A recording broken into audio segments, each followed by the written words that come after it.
ஹரே கிருஷ்ணா. இறப்பிற்கும் பிறப்பிற்கும் அப்பால் பாகம் 3 அத்தியாயம் 1. நாம் இந்த சரீரங்கள் அல்ல, அதன் தொடர்ச்சி. புலன்களின் கோர்வையே இந்த சரீரமாகும். இப்புலன்கள் யாவும் பலவிதமான இன்பங்களை பெறவே விளைகின்றன. அழகிய ஒரு ஆணை அல்லது பெண்ணை கண்கள் நோக்கும் பொழுது, வா அங்கே சென்று அழகிய ஆணை பெண்ணை நோக்கலாம் என்றே கண்கள் நம்மை அழைத்து செல்கின்றன. செவிப்புலன்களும், ஓ மிக அற்புதமான இன்னிசை ஒலிக்கின்றது, நாம் சென்று கேட்கலாம் என்றே நமக்கு கூறுகின்றன. நாவும், ஓ சிற்றுண்டி சாலையிலே மிக அற்புதமான உணவு பண்டங்கள் விற்கப்படுகின்றன, சென்று உண்ணலாம் என்றே நம்மை இட்டு செல்கின்றது. இவ்வாறாக புலன்கள் நம்மை ஒரு இடத்திலிருந்து இன்னொரு இடத்திற்கு இடைவிடாது அலைக்கழித்து இட்டு செல்வதால் நாம் எப்பொழுதும் பெரும் குழப்பத்தில் ஆழ்ந்திருக்கின்றோம்.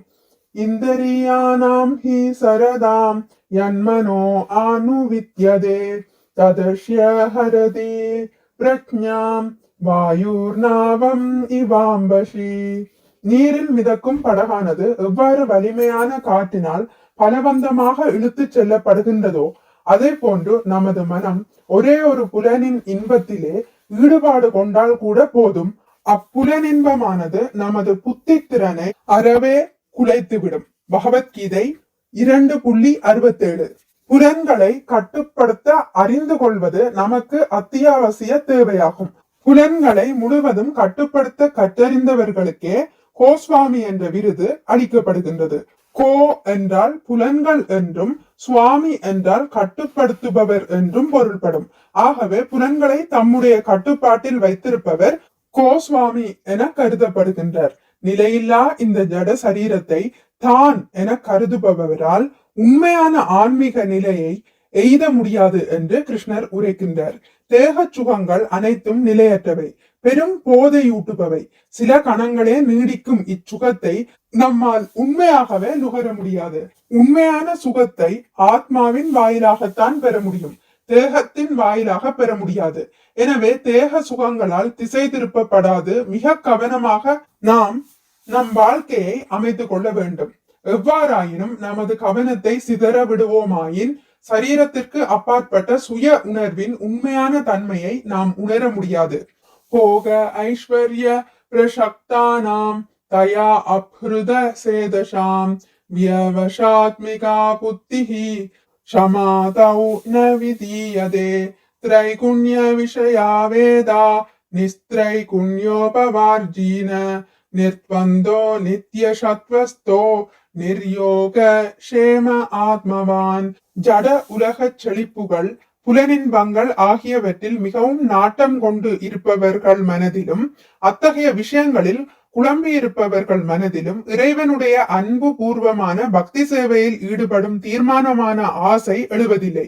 நல்வினை, உடலின்பம், அறியாமை என்னும் 3 குணங்களின் செயற்கையினால் விளையும் விஷயங்களை பற்றியே வேதங்கள் உரைக்கின்றன. ஓ அர்ஜுனா, இம்முக்குணங்களுக்கும் மேலான உணர்வுகளுக்கு அப்பாற்பட்ட நிலைக்கு உயர்வாயாக. ஜட உலக இருமைகளிலிருந்து விடுவித்துக் கொண்டு லாபம், சுய பாதுகாப்பு ஆகிய கவலைகளை அறவே நீக்கி தன்னை உணர்ந்த ஆன்மீக நிலையிலே நிலைத்து நிற்பாயாக. பகவத்கீதை 2.44-45. வேதம் என்ற பதம் அறிவை தரும் புத்தகங்களை குறிக்கின்றது. தேசம், மக்கள், சமுதாய சூழ்நிலை ஆகியவற்றிற்கு ஏற்ப பலவிதமான அறிவை தரும் நீதி நூல்கள் உலகெங்கும் இருக்கின்றன. இந்தியாவில் நீதி நூல்கள் வேதங்கள் என அழைக்கப்படுகின்றன. மேற்கத்திய நாடுகளில் இத்தகைய புத்தகங்கள் பழைய சுவிசேஷம், புதிய சுவிசேஷம் என்ற தலைப்புகளில் விளக்குகின்றன. முஸ்லிம் மதத்தை சார்ந்தவர்களோ குரான் எனும் நீதி நூலை ஏற்கின்றனர். இந்நீதி நூல்களின் நோக்கம்தான் என்ன? நாம் பரிசுத்தமான ஆத்மாக்கள் என்ற அறிவை நமக்கு புகட்டுவதே அவற்றின் நோக்கமாகும். தேக பந்தத்தின் காரணமாக நாம் புரியும் காரியங்களை விதிமுறைகள் மற்றும் கோட்பாடுகளின் மூலம் கட்டுப்படுத்துவதே அவை அனைத்தின் நோக்கமாகும். இந்த விதிமுறைகளும் கோட்பாடுகளுமே பண்பு நெறிகளாக ஏற்கப்படுகின்றன. உதாரணமாக பைபிளில் 10 கட்டளைகள் என்னும் கோட்பாடுகளின் மூலம் நமது வாழ்க்கை கட்டுப்படுத்தப்படுகின்றது.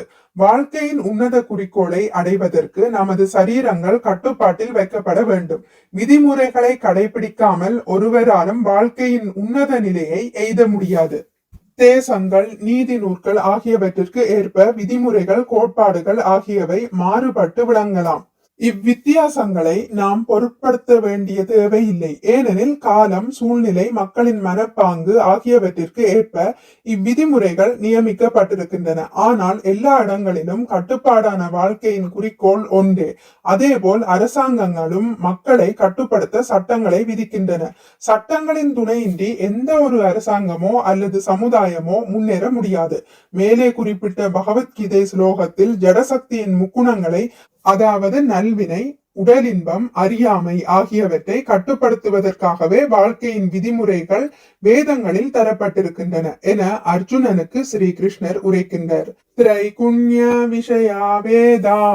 ஆனால் இயற்கையின் மாறிவரும் இத்தகைய குணங்களுக்கு அப்பாற்பட்ட ஆன்மீக நிலையில் ஆத்மா என்ற நினைவுடன் தன்னை நிலைநிறுத்திக் கொள்ளுமாறே அர்ஜுனனுக்கு ஸ்ரீ கிருஷ்ணர் உரைக்கின்றார். ஹரே கிருஷ்ணா. இதுடன் முடித்துக் கொள்கிறேன். இனி அடுத்த பதிவில் இதன் தொடர்ச்சி தொடரும். மிக்க நன்றி. ஹரே கிருஷ்ணா. உங்களுக்கு இந்த வீடியோ பிடித்திருந்தால் லைக் பண்ணுங்கள், ஷேர் பண்ணுங்கள், சப்ஸ்கிரைப் பண்ணுங்கள். நோட்டிபிகேஷன் பெல்லை அழுத்துவதன் மூலம் அடுத்த பதிவுகள் உங்களை வந்தடையும். பகவான் ஸ்ரீ கிருஷ்ணரை பற்றி கேட்டு மகிழ்வோம். ஹரே கிருஷ்ணா.